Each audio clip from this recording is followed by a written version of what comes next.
অন্তর্বর্তীকালীন সরকারের কাছে ইমপ্লিমেন্টেশনটা দেখতে চাই, কিন্তু আমাদের কেন জানি মনে হচ্ছে আর কি যে অন্তর্বর্তীকালীন সরকারে খুব ভালো ভালো মানুষ, ভালো মনের যারা মানুষ তারা আমাদের উপদেষ্টা পরিষদে রয়েছেন। এই জন্য তারা হয় সবাইকে ভালো মনে করছেন বাংলাদেশে যারা আছে, আদারওয়াইজ মনে করছেন সবাই ভালো হয়ে যাবে, কিন্তু এটা তো সম্ভব না। এই যুগের পর যুগ ধরে সবার রক্তে যে কালচারগুলো জেনেটিক্যালি একদম মডিফাইড হয়ে গিয়েছে, সেগুলোকে বের করে একটা নতুন পরিবর্তিত সিস্টেম নিয়ে আসার জন্য আমাদের যে লেভেলের স্ট্রিক্ট হওয়া প্রয়োজন, ল অ্যান্ড অর্ডারের যে এনফোর্সমেন্ট আমরা প্রত্যাশা করি, সেটা তেমন কিছু আমরা দেখতে পাচ্ছি না আসলে।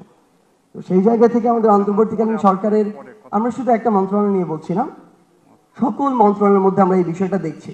তো এক বছরে বা যতটুকুই সময় আছে আমাদের হাতে, ওই সময় কিছু একটা করে দেখানো, আমার মনে হয় এই চেষ্টাটুকু একটা কাজ, আমরা মনে করি আমাদের প্রায় 24-25 জন উপদেষ্টা, একজন যদি একটা মন্ত্রণালয়ে একটা কাজ করেন যেটা ন্যাশনালি একটা পজিটিভ ইম্প্যাক্ট ক্রিয়েট করবে, এটা আমরা আমাদের সারা জীবন, আমাদেরকে যদি পরবর্তীতে এসে খুনি হাসিনা তার দোসর অন্য কোনো এজেন্ট এসে হত্যা করে ফেলা, আমাদের বিন্দু মাত্র দুঃখ হবে না।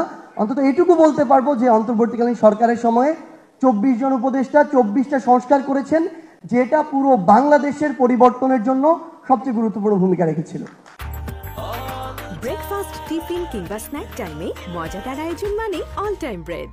আমরা আসলে এখনো আশাবাদী, কিন্তু সবচেয়ে বড় কথা হচ্ছে যতটা আশা আমরা করেছিলাম সেই জায়গায় আমাদের প্রত্যাশা কিছুটা কমছে। আমরা চাই আমাদের এই প্রত্যাশা আরো বাড়ুক। আমরা আমাদের জায়গা থেকে অ্যানালাইসিস করার চেষ্টা করেছিলাম বিভিন্ন পয়েন্ট। আপনারা খুব স্বাভাবিকভাবেই এই জায়গাগুলোর টেকনিক্যাল মানুষ, এক্সপার্ট, আপনারা খুব ভালো জানবেন।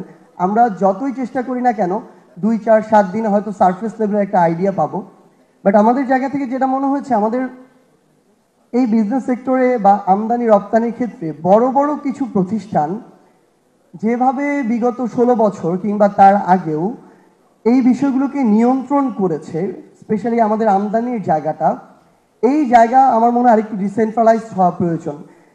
আমাদের কাছে এমন তথ্য রয়েছে যে এই বড় প্রতিষ্ঠানগুলো আসলে ঠিক করে দেয় কোন মাঝারি বা ক্ষুদ্র প্রতিষ্ঠান কোথায় থেকে আমদানি করবে।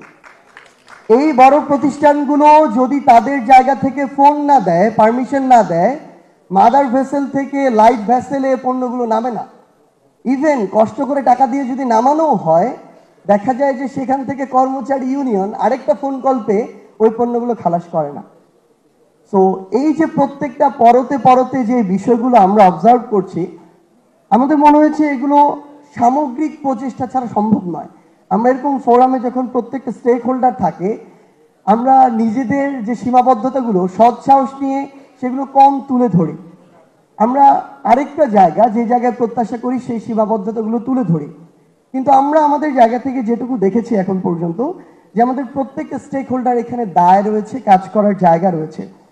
সো এই পণ্য খালাস বলি, আমদানি রপ্তানি বলি, আমাদের প্রতিযোগিতার এই বাজার বলি, এবং মজার আরেকটা বিষয় আমরা লক্ষ্য করলাম, এই বড় বড় যে প্রতিষ্ঠানগুলো রয়েছে তারা এই বাংলাদেশের মার্কেট প্লেসে একটা প্রতিষ্ঠান আরেকটা প্রতিষ্ঠানের প্রতিযোগী না হয়ে তারা সহযোগী হয়ে এরিয়া ভাগ করে নিয়েছে।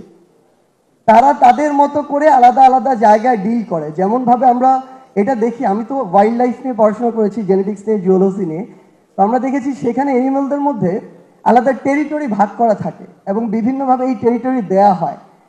তো সেই এক টেরিটরিতে আরেক টেরিটরি কেউ যায় না। তো এখানেও যেটা হয়েছে আর কি, এখানে বড় বড় কিংডম ক্রিয়েট হয়েছে। এই কিংডমের মধ্যে টেরিটরি ভাগ হয়ে গিয়েছে এবং এক টেরিটরি কেউ আরেক টেরিটরিতে যায় না, এবং সেভাবে পুরো বাজারটা ওই নির্দিষ্ট জায়গায় কন্ট্রোল করা হচ্ছে।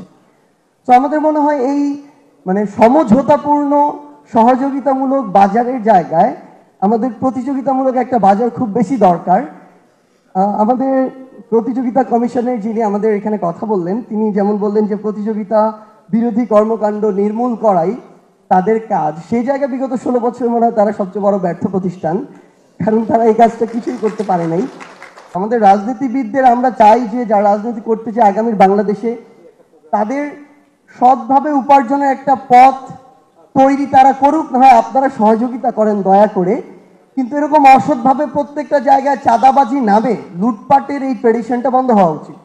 এটা রাজনীতিবিদদের পক্ষ থেকে এই কাজটা তাদের করতে হবে। একইভাবে বিজনেসম্যান এখানে যারা রয়েছেন, আপনারা আপনাদের জায়গায় যদি এই প্রতিযোগিতামূলক বাজারটা বা আপনাদের জায়গা থেকে যতটা কাজ করা যায়, ইভেন একদম দুইটা শব্দ দিয়ে বলি, সরকার কাজ করছে মূল্যস্ফীতি নিয়ে, আমাদের বড় বড় বিজনেসম্যানদের কাজ করতে হবে লোভ স্ফীতি নিয়ে। মানে এই লোভের যে স্ফীতি, এটা আমাদের মনে হয় কিছুটা কমানো উচিত। যে বড় থেকে বড় এম্পায়ার তৈরি করা, এই জায়গার পাশাপাশি দেশ এবং মানুষের জন্য কিছু একটা করা,